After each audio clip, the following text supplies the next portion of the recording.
أما بعد فأعوذ بالله من الشيطان الرجيم بسم الله الرحمن الرحيم الحمد لله সম্মানিত উপস্থিতি, প্রিয় ভাই ও বোনেরা, যে যেখান থেকে শুনছেন, আজকে আপনাদের সম্মুখে হাশরের মাঠের কী অবস্থা হবে সেই বিষয় নিয়ে আলোচনা করব। ওমা তৌফিকি ইল্লা বিল্লাহ। হাশরের মাঠে কি হবে? হাশরের মাঠে সকল মানুষ উলঙ্গ অবস্থায় উঠবে। একটি হাদিস এসেছে আয়েশা রাদিয়াল্লাহু আনহা হতে বর্ণিত। তিনি বলেন, রাসূলুল্লাহ সাল্লাল্লাহু আলাইহি সাল্লাম বলেছেন, কিয়ামতের দিন নগ্ন পা, নগ্ন দেহ এবং কাতনাবিহীন অবস্থা সমস্ত মানুষকে একত্রিত করা হবে। আয়েশা রাদিয়াল্লাহু আনহা জিজ্ঞেস করলেন, হে আল্লাহর রাসূল, নারী পুরুষ কি একে অপরের দিকে তাকাবে না? নবী সাল্লাল্লাহু আলাইহি ওয়াসাল্লাম বললেন, এই ধরনের চিন্তা মনে আসার চেয়ে কিয়ামতের বিষয়টি আরও ভয়ঙ্কর হবে। হাশরের মাঠে প্রচণ্ড ঘাম বের হবে। আরও একটি হাদিস এসেছে আবু হুরায়রা রাদিয়াল্লাহু আনহু হতে বর্ণিত। তিনি বলেন, রাসূলুল্লাহ সাল্লাল্লাহু আলাইহি ওয়াসাল্লাম বলেছেন, কিয়ামতের দিন ভয়াবহতা এতটাই প্রকট হবে যে মানুষ গামের মধ্যে ডুবে যাবে। তাদের গাম 70 গজ পরিমাণ ভূমিতে ছড়িয়ে পড়বে, এমনকি তা তাদের মুখ অবধি পৌঁছে কানের মধ্যে প্রবেশ করবে।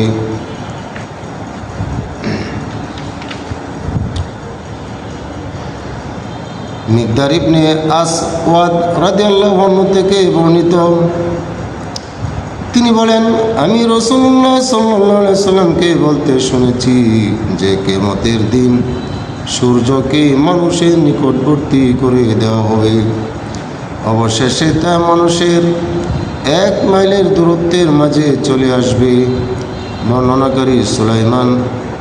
বর্ণনাকারী সুলাইম ইবনে আমির রহমতুল্লাহ বলেন, আল্লাহর শপথ, আমি জানি না মিল শব্দ দ্বারা কি বোঝানো হয়েছে, জমিনের দূরত্ব নাকি ওই শলাকা যা চোখে সুরমা দেওয়ার কাজে ব্যবহৃত হয়। তারপর রাসূলুল্লাহ সাল্লাল্লাহু আলাইহি সাল্লাম বলেন, মানুষ তাদের আমল অনুসারে গামের মাঝে ডুবে থাকবে।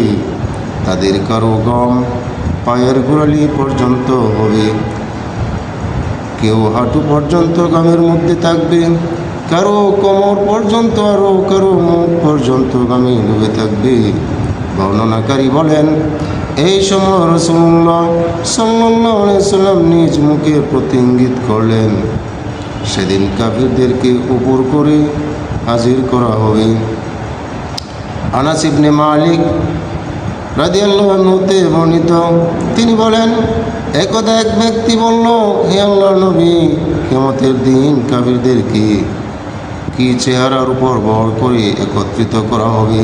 তিনি বললেন, যিনি এই দুনিয়ায় তাকে 2 পায়ের উপর হাঁটাতে পারলেন, তিনি কি কিয়ামতের দিন তাকে চেহারার উপর ভর করাতে সক্ষম নন? সবাই নীরব ও নিস্তব্ধ হয়ে পড়বে। সূরা তাহার 108 নম্বর আয়াতে আল্লাহ রাব্বুল আলামিন জানিয়ে দিয়েছেন, ইয়াউমাইযি ইয়াত্তাবিউনা আদ-দাঈয়া লা ইওয়াজা ওয়া খাশআতিল আসওয়াতু লির-রাহমানি ফালা তাসমাউ ইল্লা হামসা। সেদিন তারা আহ্বানকারীর অনুসরণ করবে, এই ব্যাপারে এদিক সেদিক করতে পারবে না। তখন দয়াময়ের সম্মুখে সকল শব্দ স্তব্ধ হয়ে যাবে। সুতরাং মৃদু পদধ্বনি ব্যতীত তুমি কিছুই শুনতে পারবে না। وعنت الوجوه للحي القيوم আল্লাহ রাব্বুল আলামিন সূরা তাহার 111 নম্বর আয়াতে আরো বলেন, চিরঞ্জীব ও চিরস্থায়ী আল্লাহর নিকট সকলকে নত শিরে উপস্থিত হতে হবে। জমিনের ভেতরের যা কিছু আছে সব কিছু বের করে দেবে। وَإِذَا الْأَرْضُ مُدَّتْ وَأَلْقَتْ مَا فِيهَا وَتَخَلَّتْ যখন পৃথিবীকে সম্প্রসারিত করা হবে এবং পৃথিবী তার অভ্যন্তরের যা আছে তা বাইরে নিক্ষেপ করবে, সুতরাং তা খালি হয়ে যাবে। সূরা ইনশিকাক 3 ও 4 নম্বর আয়াত। আল্লাহ রাব্বুল আলামিন সূরা জিলজালের 2 নম্বর আয়াতে আর বলেন, وَأَخْرَجَتِ الْأَرْضُ أَثْقَالَهَا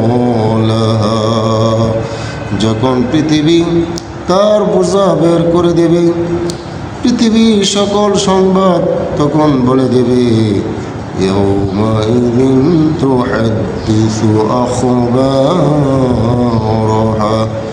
بِأَنَّ رَبَّكَ أَوْحَى لَهَا সূরা জিলজালের 4 ও 5 নম্বর আয়াত।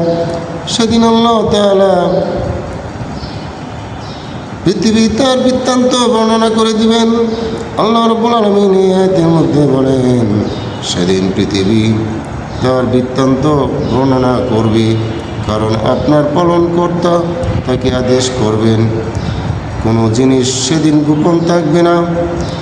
يَوْمَئِذٍ تُعْرَضُونَ لَا تَخْفَى مِنكُمْ خَافِيَةٌ সেদিন তোমাদেরকে উপস্থিত করা হবে, তখন তোমাদের কিছুই গোপন থাকবে না। সূরা হাক্কার 18 নম্বর আয়াত। আল্লাহ রাব্বুল আলামিন সূরা মুমিনের 16 নম্বর আয়াতে আরো জানিয়ে দিয়েছেন, ইয়াউমা হুম বারিজুন লা ইয়াখফু আলাল্লাহি মিনহুম শাই'উন লিমানিল মুলকুল ইয়াওম লিল্লাহিল ওয়াহিদিল কাহ্হার। আল্লাহ রাব্বুল আলামিন এই আয়াতের মধ্যে বলেন, সেদিন তারা কবর হতে বের হয়ে পড়বে, তখন আল্লাহর নিকট তাদের কোনো কিছুই গোপন থাকবে না। আল্লাহ তাআলা জিজ্ঞেস করবেন, আজ কর্তৃত্ব কার? উত্তর হবে এক পরম ক্ষমাশালী আল্লাহ তাআলা। মানুষের অন্তরের বিষয় প্রকাশ করে দেওয়া হবে। وَحُصِّلَ مَا فِي الصُّدُورِ আর অন্তরে যা আছে তা প্রকাশ করে দেওয়া হবে। মানুষ সেদিন অদৃশ্য বিষয়গুলি দেখতে পাবে।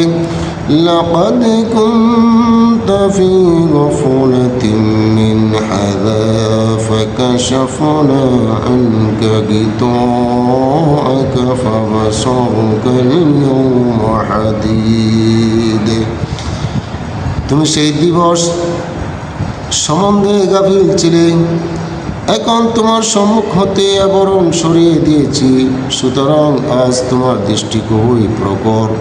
সূরা কাফের 22 নম্বর আয়াত। প্রত্যেকেই নিজের অবস্থা সেদিন বুঝে নেবে। বালিল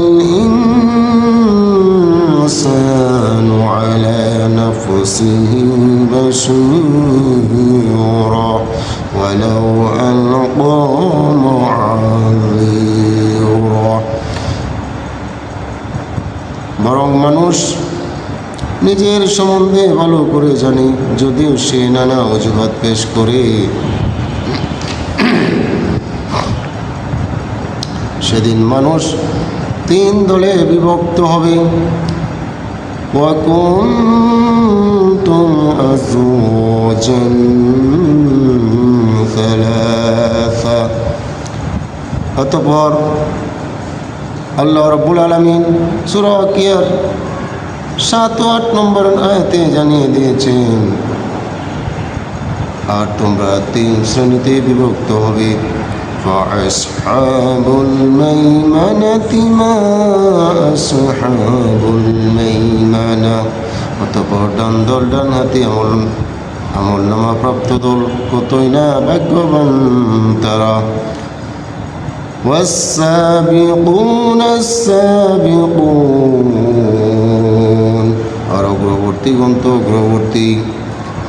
وأصحاب الشمال ما أصحاب الشمال আর বাম দল বাম হতে আমল নামা প্রাপ্ত দল কতই না হতভাগা বাম দল তারা।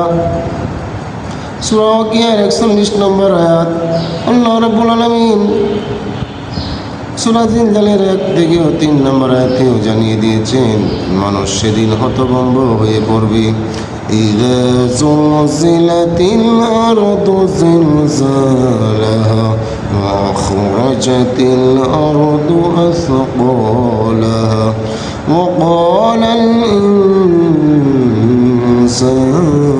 ما لها যখন পৃথিবী তার কম্পনে প্রকম্পিত হবে এবং সে তার বোঝা বের করে দেবে, তখন মানুষ বলবে এর কি হলো রে।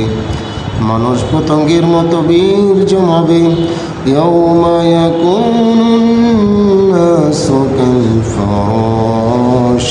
মাবথুর সেদিন মানুষ বিক্ষিপ্ত পতঙ্গের মতো হয়ে যাবে। সূরা ওয়াকিয়ার 4 নম্বর আয়াত।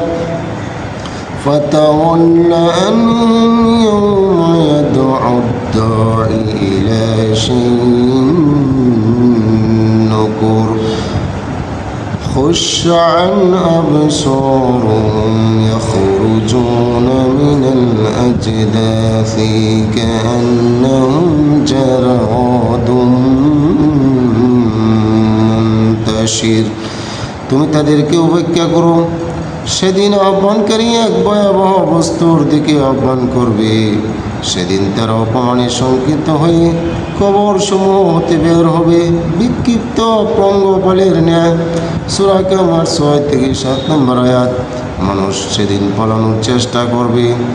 ইয়াকুলুল ইনসানু ইয়াওমাইযিন আইনাল মাফার কাল্লা লা ওয়াজার ইলা রাব্বিকা ইয়াওমাইযিনিল মুস্তাকর ইউনাব্বাউল ইনসানু ইয়াওমাইযিন বিমা কদ্দামা ওয়া আখার সেদিন মানুষ বলবে আজ পালানোর স্থান কোথায়, কখনো না কোনো আশ্রয়স্থল নেই। সেদিন তোমার প্রতিপালকের সামনে দাঁড়াতেই হবে। সেদিন মানুষকে অবহিত করা হবে যা সে অগ্রে পাঠিয়েছে ও পশ্চাতে সে রেখে গেছে। সূরা কিয়ামত 10 থেকে 13 নম্বর আয়াত। আল্লাহ রাব্বুল আলামিন সূরা মুমিনের 32 ও 33 নম্বর আয়াতে আরও জানিয়ে দিয়েছেন وَيَا قَوْمِ إِنِّي أَخَافُ عَلَيْكُمْ يَوْمَ التَّنَادِ يَوْمَ تُوَلُّونَ مُدْبِرِينَ مَا لَكُمْ مِنَ اللَّهِ مِنْ عَاصِمٍ আল্লাহ রাব্বুল আলামিন বলেন, হে আমার সম্প্রদায়, আমি তোমাদের জন্য ফরিয়াদ দিবসের আশঙ্কা করি, যেদিন তোমরা পশ্চাতে ফিরে পলায়ন করতে চাইবে কিন্তু আল্লাহর শাস্তি হতে তোমাদেরকে রক্ষা করার কেউ থাকবে না। সেদিন শিশু বৃদ্ধ হয়ে যাবে। فَكَيْفَ تَتَّقُونَ إِن كَفَرْتُمْ يَوْمًا يَجْعَلُ الْوِلْدَانَ شِيبًا সূরা মুজাম্মিলের 17 নম্বর আয়াত। আল্লাহ তাআলা বলেন, অতএব কিভাবে তোমরা বাঁচতে পারবে যদি তোমরা সেদিনকে অস্বীকার করো যেদিন কিশোরকে বৃদ্ধ বানানো হবে। চক্ষু সেদিন স্থির হয়ে যাবে। ফাইযা বারিকাল বাসর অতঃপর যখন চক্ষু স্থির হয়ে যাবে। সূরা কিয়ামত 7 নম্বর আয়াত। আল্লাহ তাআলা সূরা ইব্রাহিমের 42 নম্বর আয়াতে বলেন, وَلَا تَحْسَبَنَّ اللَّهَ غَافِلًا عَمَّا يَعْمَلُ الظَّالِمُونَ إنما يؤخرهم ليوم تشخص فيه الأبصار আল্লাহ তাআলা বলেন, তুমি কখনো মনে করো না যে জালিমরা যা করে সে বিষয়ে আল্লাহ গাফির। তবে তিনি তাদেরকে সেদিন পর্যন্ত অবকাশ দিয়ে রেখেছেন যেদিন তাদের চক্ষু স্থির হয়ে যাবে, সেদিন প্রাণ বেরিয়ে যাওয়ার উপক্রম হবে। وأنذرهم يوم الآزفة إذا القلوب لدي الحناجر كاظمين সূরা মুমিন 18 নম্বর আয়াত। আল্লাহ তাআলা এই আয়াতের মধ্যে বলেন, তাদেরকে সতর্ক করে দাও আসন্ন দিন কিয়ামত সম্পর্কে। সেদিন দুঃখ কষ্টে তাদের প্রাণ কণ্ঠাগত হয়ে পড়বে। মুহতিঈনা মুকনিঈ রুউসিহিম লা ইয়ারতাদ্দু ইলাইহিম তারফুহুম ওয়া আফঈদাতুহুম হাওয়া। আল্লাহ রাব্বুল আলামিন সূরা ইব্রাহিম 43 নম্বর আয়াতে বলেন, তারা বিহবল চিত্রে আকাশের দিকে চেয়ে ছুটাছুটি করতে থাকবে। তখন তারা নিজেদের প্রতিও কোনো ভ্রুক্ষেপ করবে না, আর তাদের অন্তর হবে উদাস। অন্তরগুলো সেদিন কাঁপতে থাকবে। কুলুবুন ইয়াওমাইযিন ওয়াজিফা আবসারুহা খাশিআহ। সেদিন হৃদয় সমবেত থাকবে এবং তাদের দৃষ্টি সমূহ হবে অবনত। সূরা নাজিয়াতের 7 নম্বর 8 নম্বর আয়াত। সবাই সেদিন নতজানু হয়ে পড়বে। ওয়াতারা কুল্লা উম্মাতিন জাসিয়া কুল্লু উম্মাতিন তুদআ ইলা কিতাবিহা اليوم تجزون ما كنتم تعملون আল্লাহ রাব্বুল আলামিন সূরা জাসিয়ার 28 নম্বর আয়াতে জানিয়ে দিয়েছেন, প্রত্যেক সম্প্রদায়কে ভয়ে নতজানু অবস্থায় দেখতে পাবে। অতঃপর প্রত্যেক সম্প্রদায়কে তার আমলনামার প্রতি আহ্বান করা হবে। আজ তোমাদেরকে তার ওই বিনিময় দেওয়া হবে যা তোমরা করতে।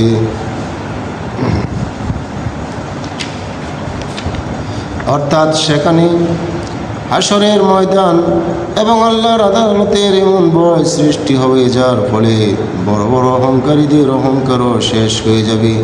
সেখানে সবাই অত্যন্ত বিনয়ের সাথে নতজানু হয়ে থাকবে। মানুষ জেনে নেবে যে সে কি নিয়ে এসেছে এবং সে কি রেখে গেছে। আল্লাহ তাআলা সূরা তাকবীরের 14 নম্বর আয়াতে জানিয়ে দিয়েছেন, আলিমাত নাফসুম মা আহদারাত। তখন প্রত্যেক ব্যক্তি জানতে পারবে যে সে কি নিয়ে এসেছে। আলিমাত নাফসুম মা কদ্দামাত ওয়া আখখারাত। তখন প্রত্যেকেই জেনে নেবে যা সে পূর্বে প্রেরণ করেছে এবং পশ্চাতে ছেড়ে এসেছে। সূরাতুল ইনফিতর 5 নম্বর আয়াত। ইউনাব্বাউল ইনসানু ইয়াওমাইযিন বিমা কদ্দামা ওয়া আখখার। সেদিন মানুষকে অবহিত করা হবে যা সে অগ্রে প্রেরণ করেছে এবং পশ্চাতে সে রেখে গেছে। সূরা কিয়ামত 13 নম্বর আয়াত। মানুষ তার পাপ পুণ্য সহ কিছুই দেখতে পাবে। فَمَن يَعْمَلْ مِثْقَالَ ذَرَّةٍ خَيْرًا يَرَهُ وَمَن يَعْمَلْ مِثْقَالَ ذَرَّةٍ شَرًّا يَرَهُ। কেউ অনুপরিমাণ সৎ কর্ম করলে তা সে দেখতে পাবে এবং কেউ যদি অনুপরিমাণ অসৎ কর্ম করে তাও সে দেখতে পাবে। সূরা জিলজালের 7 নম্বর ও 8 নম্বর আয়াত। ইয়াউমা তাজিদু কুল্লু নাফসিন মা আমিলাত মিন খায়রিন মুহদারা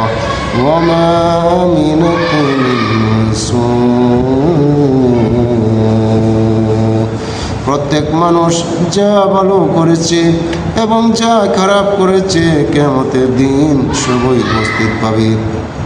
সূরা আলে ইমরান 30 নম্বর আয়াত। কিয়ামতের দিন মানুষ কোনো প্রভাব কাটাতে পারবে না। ফামা লাহু মিন কুওয়াতিন ওয়ালা নাসির। সেদিন তার কোনো শক্তি থাকবে না এবং সাহায্যকারীও থাকবে না। সূরা তারিক 10 নম্বর আয়াত। সেদিন কোনো কৌশল কাজে লাগবে না। فذرهم حتى يلاقوا يومهم الذين فيه يصعقون يوم لا يغني عنهم كيدهم شيئا ولا هم ينصرون। সূরা তুরের 45 ও 46 নম্বর আয়াত। আল্লাহ তাআলা এই আয়াতের মধ্যে জানিয়ে দিয়েছেন তাদেরকে সেদিন পর্যন্ত উপেক্ষা করে চলো যেদিন তারা ধ্বংসের সম্মুখীন হবে। সেদিন তাদের কৌশল কোনো কাজে আসবে না এবং তারা সাহায্যপ্রাপ্ত হবে না। কিয়ামতের দিন কেউ কাউকে বাঁচাতে পারবে না। يوم لا تملك نفس لنفس شيئا والأمر يومئذ لله। সেদিন কোনো ব্যক্তি অপর ব্যক্তির জন্য কোনো কিছু করার অধিকার রাখবে না। সেদিন সমস্ত কর্তৃত্ব হবে একমাত্র আল্লাহ তাআলার।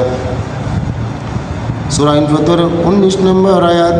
আল্লাহ রাব্বুল আলামিন সূরা দোকানের 42 নম্বর 40 থেকে 42 নম্বর আয়াতে উল্লেখ করে বলেন ইন্না ইয়াওমাল ফাসলি মিকাতুহুম আজমাইন ইয়াওমা লা ইউগনি মাওলান আন মাওলান শাইয়্যান ওয়া লাহুম ينصرون إلا من رحم الله إنه هو العزيز الرحيم। আল্লাহ রাব্বুল আলামিন এই আয়াতের মধ্যে জানিয়ে দিয়েছেন সকলের জন্য নির্ধারিত রয়েছে বিচার দিবস। সেদিন এক বন্ধু অপর বন্ধুর কোনো কাজে আসবে না এবং তারা কোনো সাহায্যপ্রাপ্ত হবে না। তবে আল্লাহ যার প্রতি দয়া করেন তার কথা ভিন্ন। নিশ্চয় তিনি পরাক্রমশালী ও পরম দয়ালু। সেদিন সকলেই আত্মীয় স্বজন থেকে পলায়ন করবে। فإذا نفخ في الصور فلا أنساب بينهم يومئذ ولا يتساءلون। আল্লাহ রাব্বুল আলামিন সূরা মুমিনুনের 101 নম্বর আয়াতে বলেন যেদিন সিংহায় ফুৎকার দেওয়া হবে সেদিন পরস্পরের মধ্যে আত্মীয়তার বন্ধন থাকবে না এবং একে অপরের খোঁজ খবর নেবে না। এর অর্থ এই নয় যে পিতা আর পিতা থাকবে না এবং ছেলে আর ছেলে থাকবে না, বরং এর অর্থ হচ্ছে সেই সময় পিতা ছেলের কোনো কাজে লাগবে না এবং ছেলে পিতার কোনো কাজে লাগবে না। প্রত্যেককেই এমনভাবে নিজের অবস্থার শিকার হবে একজন অন্যজনের প্রতি সহানুভূতি প্রকাশ করা তো দূরের কথা, কেউ কাউকে কিছু জিজ্ঞেস করার মতো চেতনাও থাকবে না। সূরা আবাসার 36 নম্বর আয়াত 33 থেকে 36 নম্বর আয়াতে আল্লাহ তাআলা বলেন فإذا جاءت الصاخة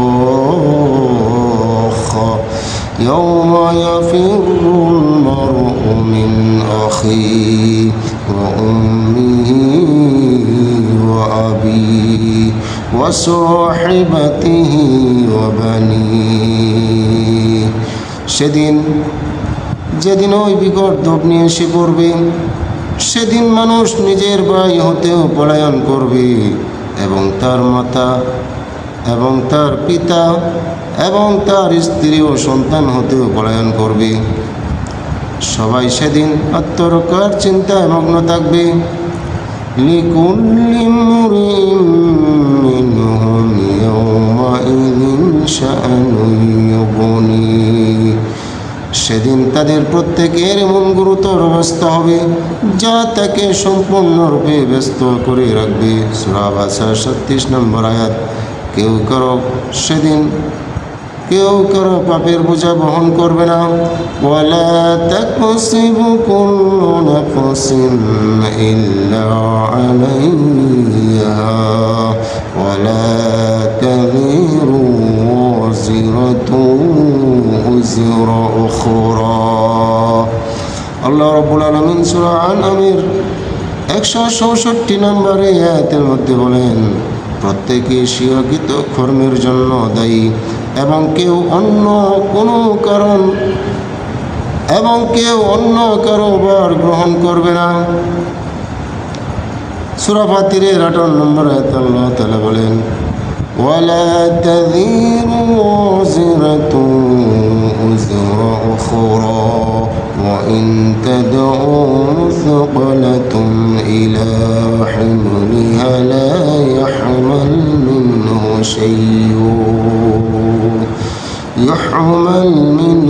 শাইউন ওয়ালাউ কানা যা কুরবা। আল্লাহ রাব্বুল আলামিন এই আয়াতের মধ্যে বলেন, কোনো বোঝা বহনকারী অপরের বোঝা বহন করবে না। যদি কোনো বোঝা ভারাক্রান্ত ব্যক্তি কাউকে তার বোঝা বহন করতে ডাকে, তবে তা থেকে কিছুই বহন করা হবে না, যদি সে তার নিকট আত্মীয় হয়। উজরুন অর্থ বোঝা অর্থাৎ কৃতকর্মের দায় দায়িত্বের বোঝা। আল্লাহর কাছে প্রত্যেক ব্যক্তি নিজেই তার কাজের জন্য দায়ী এবং প্রত্যেকের উপর কেবলমাত্র তার নিজের কাজের দায় দায়িত্ব অর্পিত হয়। এক ব্যক্তির কাজের দায় দায়িত্বের বোঝা আল্লাহর পক্ষ থেকে অন্য ব্যক্তির গাড়ি চাপিয়ে দেওয়ার কোনো সম্ভাবনা নেই। কোনো ব্যক্তি অন্যের দায় দায়িত্বের বোঝা নিজের উপর চাপিয়ে নেবে এবং তাকে বাঁচানোর জন্য তার অপরাধে নিজেকে পাকড়াও করাবে, এরও কোনো সম্ভাবনা নেই। এই কথা বলার কারণ হচ্ছে, যারা মক্কা ইসলাম গ্রহণ করেছিল তাদেরকে তাদের মুশরিক আত্মীয় স্বজন ও গোত্রের লোকেরাও বলেছিল, তোমরা এই নতুন ধর্ম ত্যাগ করো এবং নিজেদের বাপ দাদার ধর্মের উপর প্রতিষ্ঠিত হও। এই জন্য কোনো পাপ হলে আমরা তার বোঝা বহন করব। কিন্তু বাস্তবতা তার উল্টো। তারা এসব কথা বলেছিল আখিরাত সম্পর্কে তাদের সঠিক ধারণা না থাকার কারণে। কেননা যখন কিয়ামত আসবে এবং লোকেরা দেখে নেবে যে নিজেদের কৃতকর্মের জন্য তারা কোনো ধরনের পরিণামের সম্মুখীন হতে যাচ্ছে, তখন প্রত্যেকে নিজেকে বাঁচানোর চিন্তা করতে থাকবে। এমন অবস্থা ভাই থেকে, পিতা পুত্র থেকে, স্বামী স্ত্রী থেকে মুখ ফিরিয়ে নেবে। কেউ কারো সামান্যতম বোঝা নিজের উপর চাপিয়ে নিতে রাজি থাকবেন না।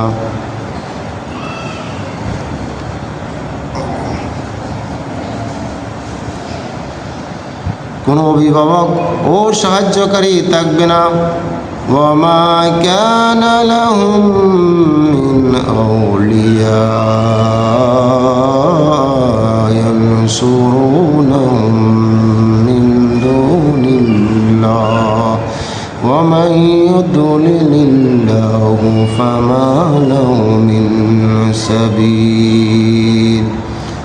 আল্লাহ রাব্বুল আলামিন সূরা শুরার ৪৬ নম্বর আয়াতে জানিয়ে দিয়েছেন, সেদিন তাদেরকে সাহায্য করার জন্য আল্লাহ ব্যতীত কোনো অভিভাবক থাকবে না।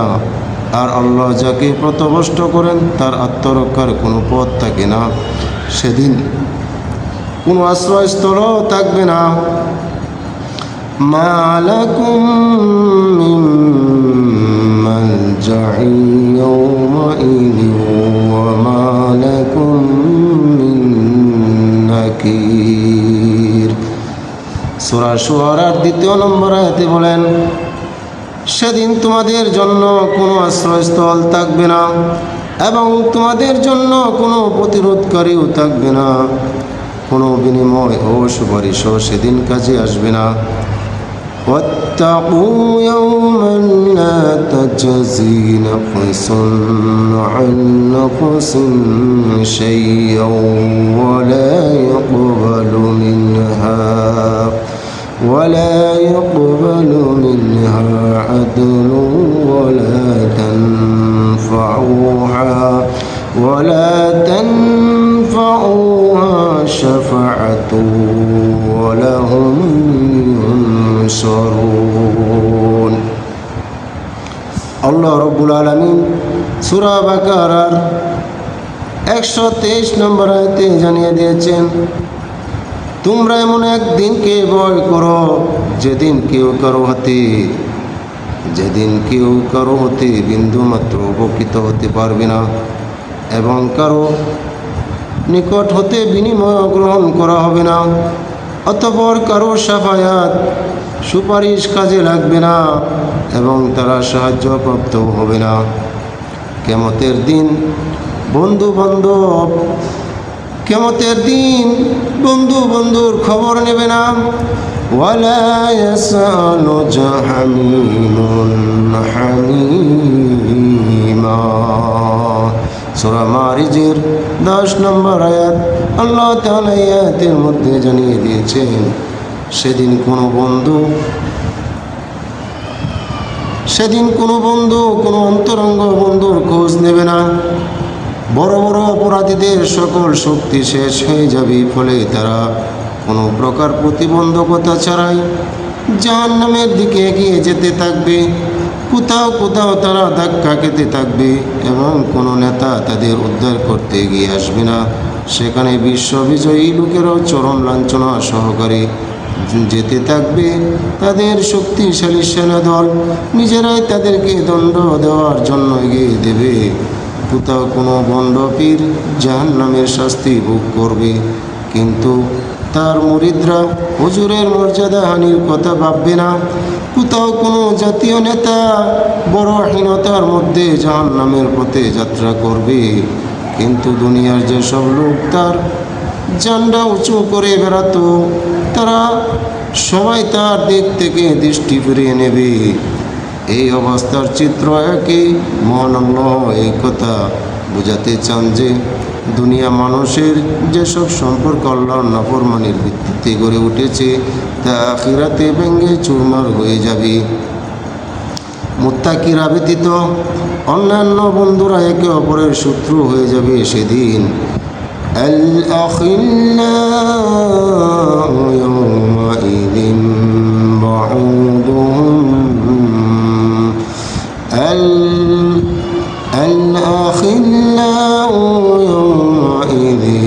بعضهم لبعض عدو إلا المتقين।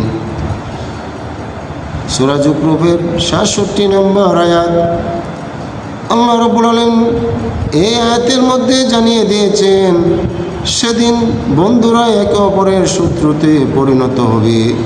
তবে মুত্তাকিরা ব্যতীত দুনিয়ার জীবনে সত্য মিথ্যা নির্বিশেষে যে কোনো আকীদার ভিত্তিতে লোকেরা একত্র হতে পারে, কিন্তু মিথ্যা আকীদার ভিত্তিতে প্রতিষ্ঠিত এই সামাজিক কাঠামো আখিরাতে প্রতিষ্ঠিত থাকবে না।